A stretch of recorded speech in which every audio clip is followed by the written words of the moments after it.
नमस्कार। आओ भारत की अर्थव्यवस्था ठीक करें।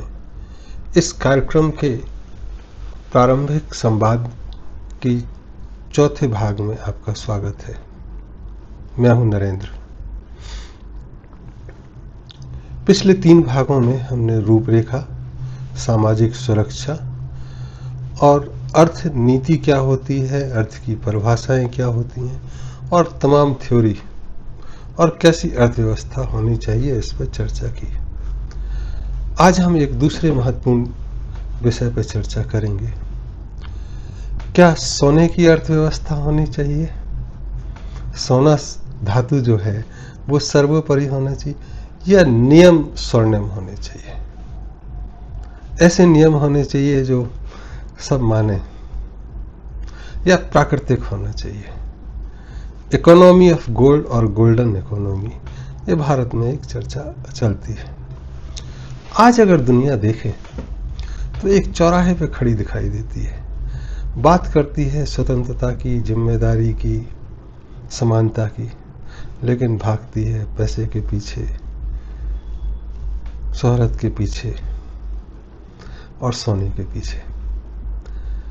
ये इतने ज्यादा विरोधाभास हैं कि समझ ही नहीं आता है कि हम वाकई में गोल्डन रूल की तरफ चल रहे हैं या गोल्ड ही सर्वोपरि है उसी पे चल रहे हैं। इस विषय पर चर्चा इसलिए ज़रूरी है कि आने वाले दिनों में हम कैसे जिएंगे, हम कैसे रहेंगे, व्यक्ति, परिवार, समाज, देश और संसार किस तरह आगे चलेगा या चल सकता है। भारत में कहते हैं और दुनिया में भी कि जो बहुत महान लोग हैं, जो प्रकृति के साथ चलते हैं, जिनके लोग चरण छूते हैं, वो खाली हाथ चलते हैं और अगर किसी जगह को छू लें तो वो जगह सोना बरसने लगती है, फसल या खुशहाली बरसने लगती है। तो ऐसे लोग सेजेस या महात्मन कहे जाते हैं। वो जो कह दे वहां खुशबू आ जाती है और जो उनसे थोड़े कमतर हैं, ऐसे संत अपनी झोपड़ी में पारस पत्थर रखते हैं। पारस पत्थर वह है जिसको छूने से दूसरी धातुएं स्वर्णिम हो जाती हैं और जो उनसे कमतर हैं, पैसे से तो मोह है लेकिन उससे ऊपर उठ गए हैं, वो सोचते हैं कि सोना बहुत होना चाहिए। वो ऐसे साधु संत की खोज में या उनके चारों ओर घूमते रहते हैं जिनके पास पारस पत्थर है और बाकी लोग समझ ही नहीं पाते दुनिया में कि जरूरी क्या है और वो देखते रहते हैं किसी मैजिक की, किसी बड़े बदलाव की सोचते रहते हैं। तो आज अगर दुनिया में इतना सारा उथल पुथल चल रहा है और सोने के रेट इतने ज़्यादा हो गए हैं, दुनिया में इतने युद्ध हैं, करेंसी के इतने वार हैं कि समझ में नहीं आता है कि जो सामान्य नियम थे, जो अकेले साधु संत चल रहे थे, जहाँ खुशियाँ बरसती थी, उसको भूल के कैसे इतनी गलती कर गए। तो अब कुछ कहावतों को लेते हैं। जैसे भारत में एक कहावत है, कनक कनक ते सौगुनी मादकता अधिकाए, यह खाए बोराए नर ते पाए बोराए। कनक सोने को ही बोलते हैं और कनक एक मादक पदार्थ है, नार्कोटिक, धतूरा जिसको बोलते हैं, जिसके नशे से पागल भी हो जाते हैं लोग। तो कहते हैं कि जो धतूरा है जिसको खाने से लोग पागल हो जाते हैं, उससे भी सोने की मादकता, नशा 100 गुना है। भारत और भारत जैसी तमाम सरकारों ने धतूरे का प्रयोग खाना वर्जित कर रखा है, लेकिन सोने का प्रयोग लगातार जारी है। तो ऐसे ही लगता है कि एक एक पैसे के तो समझदार हैं लेकिन रुपया बर्बाद करते हैं, या विदेशों में पेनी वाइस पाउंड फुलिस या डॉलर फुलिस कहे जा सकते हैं। अब ऐसे लोगों को क्या बोले कि जो सोना एकत्रित करते जा रहे हैं और चीज़ें धतूरे का, बाकी नार्कोटिक्स को बंद किए हुए हैं। ऐसे में प्रकृति नहीं चलती। कुछ कहते हैं कि जो सोना है वह संपत्ति जब हो तब आप श्रृंगार कर सकते हैं, दिखावा कर सकते हैं। महिलाएं सोने के आभूषण पहन के जा सकती हैं, व्यक्ति आदमी भी जा सकते हैं, और जब अगर विपत्ति आ जाए तो बेच दे। इस कहावत का जो दुष्परिणाम हुआ कि लोगों ने विपत्ति के लिए सोना इकट्ठा कर दिया। वो भूल ही गए कि विपत्ति में समाज अगर सहयोग करे तो विपत्ति रहेगी नहीं, अगर सुरक्षा चौकस रहे तो विपत्ति आएगी नहीं। तो जो अलगाववाद है, इंडिविजुअलिटी है, व्यक्तिवाद है, उस पे आ गए। समूहवाद पे अभी नहीं आया, व्यक्तिवाद पे आ गए, और इसका परिणाम यह हुआ कि भारत तमाम देशों ने सोना इकट्ठा शुरू किया, और दूसरे लोगों ने कहा अच्छा सोना इकट्ठा, तो एक समूह में आए और लूट के ले गए। खर्च करना चाहिए था सामूहिकता पे, सामूहिक सुरक्षा के लिए, और खर्च किया व्यक्तिवादी होके, समूहवादी होके अपने ऊपर, तो लुट गए। फिर कुछ कहते हैं भारत ना गर्व करके सोने की चिड़िया था, गर्व करते हैं। तुमने देखा होगा कि सोने की चिड़िया तो कोई भी लूट ले जाए, कोई भी कैदी बना ले जाल पकड़ के। सोने का शेर भी नहीं, सोने का बाज नहीं, सोने की चिड़िया, उस पर ही खुश हो जाते हैं। तो इसके जो दुष्परिणाम हुए वो आज भी हम भुगत रहे हैं कि लोग लूटने चले जाते हैं, लोग बेवकूफ़ बनाने। फिर इन सब चीज़ों का परिणाम ये हुआ कि आपको लगने लगा कि ये जो व्यक्ति हैं ना भारत के या भारत जैसे देशों के, बेवकूफ़ बनाए जाते हैं। इनके सेंटीमेंट्स ना, सोने की बात करो तो किक्स मिलती है इनको, खुशी आती है इनको। तो पूरे के पूरे इस मानसिकता का दोहन किया गया। उनने कहा भाई त्योहार है, ईद है, दिवाली है, क्रिसमस है, सोना खरीदो, शादी है सोना खरीदो, फसल आई है सोना खरीदो, कोई व्यापार में लाभ हुआ सोना खरीदो, और कहाँ रखो, लॉकर में रख दो। तो जो संपदा, जो एनर्जी प्रवाहित होनी रहती थी वो मृत संपदा हो गई। कई जगह कहते हैं ऐसी संपदाओं पे सर्प डोलते हैं, सर्प इसकी रखवाली करते हैं, फिर आप भी नहीं छू पाते हैं वो। ऐसी बहुत सारी संपत्ति भारत की पड़ी हुई है। तो ये संपत्ति का दुष्परिणाम हुआ कि आज भारत गरीब है। अगर प्रवाहित रहता तो भारत में जो 80 करोड़ लोगों को राशन दिया जा रहा है मुफ्त, इतनी गरीबी है कि 60% जनता गरीब है। किसान जो भारत की खाद्यान्न व्यवस्था देखते हैं वो भी गरीब है। 11 करोड़ लोगों को 2-2 हजार, 4-4 महीने में दिए जाते 6,000। इतना गरीबी नहीं होता अगर प्रवाहित होता तो सोना। सोने का लालच नहीं होता तो ऐसा नहीं होता कि 100 वर्षों में सोना 10,000 गुना हो जाए। जो सोना कभी 63 रुपए का था 1964 में, वो 60 साल में 1,62,000 का 10 ग्राम हो जाए, तो 10,000 गुना तो नहीं बढ़ सकता था, या इसके समकक्ष। तो ये लालच ही है। और लालच तुम देख सकते हो इस सीमा तक है कि लोगों को पढ़ाई में गोल्ड मेडल मिलता है, तो पहले कभी मिलता होगा? आजकल एक कागज पकड़ा देते हैं, उस पर लिखता है गोल्ड मेडल मिला। कई बार वो पानी लगा हुआ गोल्ड मेडल दे देते हैं। और दूध भी गोल्ड आने लगा, अमूल गोल्ड, टाटा गोल्ड, नमक गोल्ड, तेल गोल्ड, पैरासूट नारियल गोल्ड, सिगरेट गोल्ड, खैनी गोल्ड। ये कहाँ तक चीजें चली गई हैं? क्योंकि हम किक मिलता है, तो इसका पूरा का पूरा दोहन किया समाज ने। अगर ऐसा हम छोड़ सकते तो ये दोहन तो कम से कम नहीं होता। जबकि भारत की टेस्टिमनी ही कुछ अलग कहती है दुनिया में, कि भारत कहता है कि भैया सोने की लंका जला दी जाती है, और जो राम राज्य है उसमें सब खुश होते हैं, कोई दुख नहीं पाता। तो जो राम राज्य की चीजें बातें होती हैं, या युधिष्ठिर के बाद द्वापर की बातें होती हैं, उसमें अगर हम देखें तो सोने का मोह नहीं रह जाता है। और सोने की चीजें अगर साइड में रखी रहें तो जीवन बहुत आसानी से चलता है। राम के जमाने में वो कहते हैं जब सोने की लंका जलाई तो आज की तरह नहीं कि वो लूट लाए सोना, या उसको अनेक्स कर लिया। अगर किसी के पास तेल का भंडारण है, पूंजी है, तो उसको अनेक्स कर लिया, नहीं जलाए और वहाँ एक सुंदर शासन स्थापित करके आए जहाँ पे नागरिकों को कोई दिक्कत ना हो, एक रोजगार की, एक श्रम की व्यवस्था हो, आय की व्यवस्था हो, उसके विनिमय की व्यवस्था। उसके बाद ऐसा लोग आज कर रहे हैं, तो इसको यही कहा जा सकता है कि इंसान इतिहास से कुछ नहीं सीखता है, या सिर्फ एक ही चीज सीखता है इतिहास से कि आदमी इतिहास से कुछ नहीं सीखता है। नहीं तो ऐसा भारत में तो नहीं होता। कम से कम इतनी हालत खराब हो गई है विस्मृति की, लोग इतना भूल गए हैं कि राम जी के मंदिर में भी सोने के आभूषण लगा देते हैं। जो साधु जिंदगी भर फकीरी की जिंदगी जीते रहे, उनका जब मंदिर बना तो सोने के मुकुट चढ़ा दिए गए। भारत में बौद्ध, महावीर, नानक, ये 3 संप्रदाय हुए। तीनों ने फकीरों की जिंदगी जी, कईयों ने राजमहल त्यागे। आज उनके लिए मंदिर स्वर्ण मंदिर होने लगे,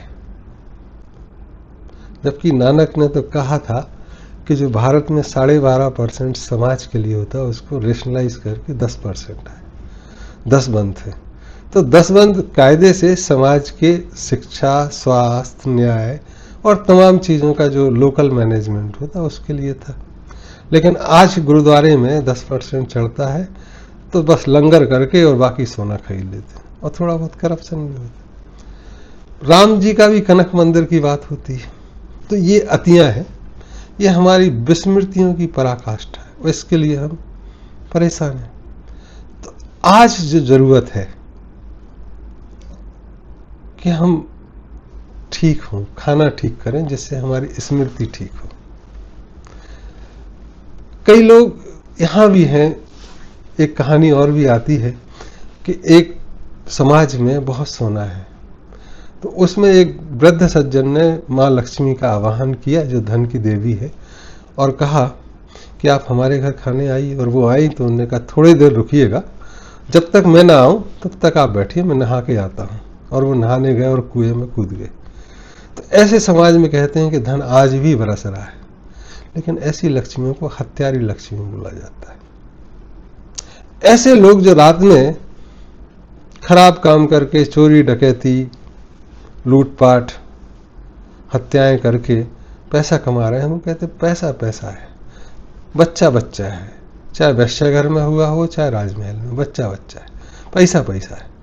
तो ऐसे लोगों के लिए कहते हैं कि लक्ष्मी जी उल्लू पे बैठ के आती हैं, और ऐसे लोगों का दिमाग शैतानी हो जाता है। दूसरी तरफ कहते हैं कि देखो लक्ष्मी जी आ रहे हैं, लेकिन शुभ करना, नारायण के साथ आना। तो ऐसे लोगों के यहाँ दिवाली पे जो पूजा होती है, वह सिर्फ लाभ की बात नहीं करते, वह शुभ हो और फिर लाभ हो। पहले चीजें ठीक हो, फिर लाभ हो। तो ऐसे कहते हैं कि हंस पे बैठ के आती है। सरप्राइज होगा कि जर्मनी में जो एयरलाइंस है, वो लुफ्थहान्सा, जो हंस लुफ्त हो गया, उसके नाम पे बनाई गई, लक्ष्मी जी का जो वाहन था। तो आज जरूरी है कि हम चीजों को स्मृत करें।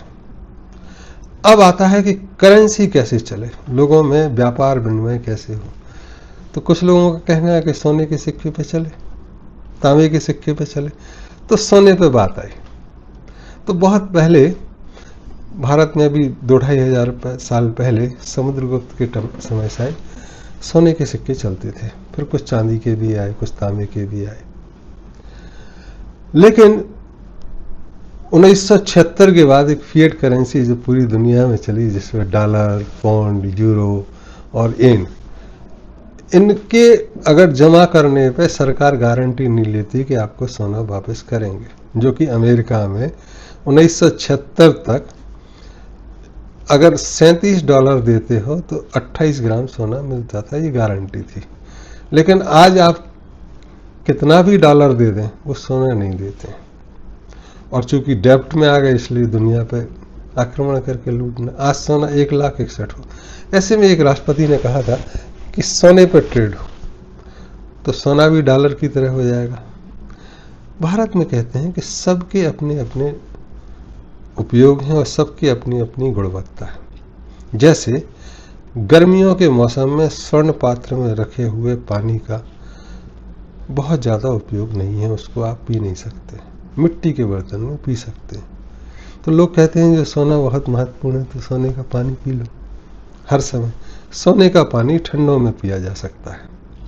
भारत में होता भी है कि गर्मियों में मिट्टी के बर्तन में, बारिश में तांबों के बर्तन में, और जो ठंड है वो सोने के बर्तन में। एक कहावत थी, लेकिन आज सोना महंगा हो गया पिछले 50-60 साल में, तो लोग पीतल का जो सोने की तरह दिखता है उसका पानी पीने की बात करते हैं। तो गुणवत्ता समय के हिसाब से होती है, स्थान के हिसाब से होती है, परिवेश के हिसाब से। अब इसमें एक चीज और भी हंसी वाली बात है कि जहां जहां गोल्ड निकलता है, माइनिंग होती, वहां वहां बड़े बड़े लोगों का अड्डा हो गया है। तो अफ्रीका के बहुत सारे देश हैं, वहाँ बहुत सारी कंट्रीज की दादागिरी है कि लोकल आदमी जो माइनर है उसको खाना तक नसीब नहीं है, काम भी करता है। ऐसे ही भारत के कोलार गोल्ड फील्ड में है, या लैटिन अमेरिका में कांगो वगैरह में कई जगह चीज़ें ऐसी हैं कि तो लोकल में जहाँ सोना लिखते निकलता है वो कहते हैं हम तो दुखी हो गए यार, सोना नहीं निकलना था, खेती होता तो ज़्यादा अच्छा था। तो बाकी धातुओं का भी यही हाल है।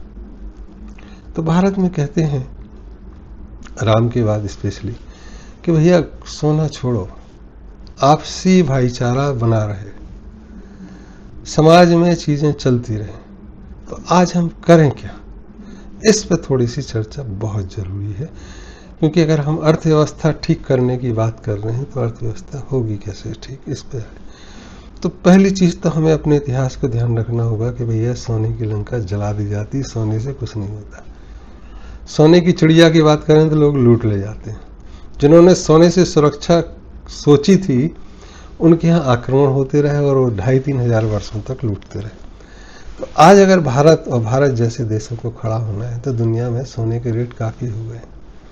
तो सोना बेचें जो घर में है, और खाद्यान्न भरें, दूसरी धातुएं भरें, अपने बच्चों को सुरक्षा की ट्रेनिंग दें, जिससे जो है वो तो सुरक्षित रहे, लड़के लड़कियों। और इसके लिए महिलाएं पहले आए जो सोने के आभूषण रखने का शौक रखती हैं या रखती हैं, सोने की विपत्ति का आहार होगा बचा के रखती हैं, उनको आगे आके आना पड़ेगा। और भारत सरकार या भारत जैसी तमाम सरकार इसको फैसिलिटेट कर सकते हैं कि अगर सोना बेचा जाए तो उनको पूरी रेट मिले। और भारत भी अंतर्राष्ट्रीय बाजार में सोना बेच के खाद्यान्न और दूसरी चीज़ें ले सकता है, जिससे कि भारत के लोगों को आने वाली सुरक्षा तो मिले। और जो दिखावा कर रहा है भारत, 80 करोड़ गरीब लोगों को खाना देने के बाद भी जो कारों का ठीकरा लगा रखा है, नई नई आलीशान चीज़ें, इस पर थोड़ी पाबंदी लगानी है कि भाई अगर आप 5 लाख टैक्स देते हैं तो आप मारुति ही चलाएंगे, मर्सिडीज नहीं चलाएंगे। तो ये जो प्रदूषण और बाकी चीज़ों का एकत्रीकरण हो रहा है, समाज में भेदभाव हो रहा है, ये मानसिकता बदलने से हो सकता है। अब मुझे सरकार से हम आग्रह कर चुके हैं पहले भी, ये पूरी की पूरा जो वैकल्पिक अर्थव्यवस्था है या कहें कि प्राकृतिक व्यवस्थित अर्थव्यवस्था का स्वरूप है, ये हम पूरा भेज चुके हैं। तो वह करें। और हम समाज से भी कहते हैं, स्पेशली महिलाओं से पहले, कि अपने घर को संभालें, सोने के मोह से ऊपर उठें, खुद ख्याल रखें अपना, अपने यहाँ जो जानवर हैं, पशु पक्षी हैं, उनको दाना दें, पानी दें, आसपास कोई भूखा ना रहे इसके लिए व्यवस्था करें, तो हम ठीक हो सकते हैं। तो आग्रह मेरा यही है कि एक तो करेंसी सोने की बनाने की कोई ज़रूरत नहीं है, ये कन्वर्टेबल बहुत सारे धातुओं में और खाद्यान्न में हो सकती है। जैसे 100 रुपये का 2 किलो दूध आता है, 100 रुपये का 1 किलो गेहूँ या 5 किलो गेहूँ चावल, इस तरह की कन्वर्टेबिलिटी रख दें। तो रुपए की ज़रूरत नहीं कि हर चीज़ रुपए में ही ट्रेड हो। अगर भारत सरकार कहती है कि सब चीज़ें रुपए में ट्रेड हो, या पेटीएम से या दूसरी चीज़ों से, तो ऐसे अमेरिका कहता है कि सब चीज़ें डॉलर से। समाज को चाहिए कि चीज़ें खाद्यान्न से एक बदला बदली में कार्यक्रम में आए, सब चीज़ें रुपए से ट्रेड करने की ज़रूरत नहीं। तो भारत सरकार के पास रुपया ज़्यादा होगा नहीं तो कन्वर्टिबिलिटी की बात नहीं आएगी, बहुत सारी चीज़ें समाज को चलानी पड़ेंगी। तो एक करेंसी में सुधार की ज़रूरत है। ये ज़रूरी नहीं है कि ब्रिक्स करेंसी हो, ये करेंसी यूरो हो या एमरो हो। काफ़ी हद तक तो हमें बहुत सारी मेटल्स की करेंसी बनानी पड़ेगी जो एक रेशियो में चलती रहे, जो बदलाव ना हो, जो स्थिरता को दिखाए। तो एक करेंसी में आना है। और दूसरा, आत्मनिर्भर बनने के लिए हमें अपने इतिहास से मार्गदर्शन लेना पड़ेगा। भारत का तो नाम ही है, अगर हम कहते हैं भारत, तो भारत टाइटल है जो भारत ने अर्न की है बड़े लंबे इतिहास में। भा मतलब रोशनी, रत मतलब व्यस्त, जो रोशनी की व्यवस्था में प्रयासरत है, ऐसा देश जो दुनिया को प्रकाशित करने में, लोगों को एनलाइटन करने में, जागरूक करने में रत है, ऐसे देश की भूमिका बनती है कि जागरूक करे। और भारत 2 बार कर चुका है, ऐसे इसमें आ चुका है। एक रावण के ज़माने में जब सोने की लंका थी तो उससे खड़ा हुआ और स्वर्णिम राज्य बनाया, जिसका प्रकाश सोने की तरह चमकता है। जैसे सूरज का प्रकाश दिन में चमकता है कई समय सोने की तरह 9-10 बजे, वैसा राज्य हो। और दूसरा आया है दुर्योधन, जो दुर्बुद्धि का, गलत बुद्धि का धन इकट्ठा किया हुआ था, उसको खत्म करके युधिष्ठिर जी ने धर्मराज की स्थापना की। तो 2 बार खड़ा हुआ। तो आज जैसी हालत दुनिया में है, फिर से अगर खड़ा होना है तो भारत अपने इतिहास से लेके पुनः खड़ा हो सकता है। और ये भारत को करना होगा, ये भारत के समाज को करना होगा, लीड लेनी होगी। भारत अपने की अर्थव्यवस्था ठीक करे तो बहुत सारे दुनिया के देश इससे प्रेरणा ले सकते हैं और आगे बढ़ सकते हैं। और जो विपरीत चल रहे हैं वो भी कुछ सीख सकते हैं, हो सकता है उनको भी कुछ अच्छा लगे और वो इसको फॉलो करें। तो एक जो युद्ध वाली परिस्थिति है, लूट मार की है, उससे निजात पाया जा सके और हम एक खुशहाल हो सके। आज के अंक में इतना ही। अगले अंक में हम संचार माध्यम की इकोनॉमी और इकोनॉमी कैसे संचार माध्यम से प्रबंधित हो रही है आजकल, उसके बारे में चर्चा करेंगे। The management of economy by media and economy of media topic पे बात करेंगे। तब तक के लिए धन्यवाद, नमस्ते।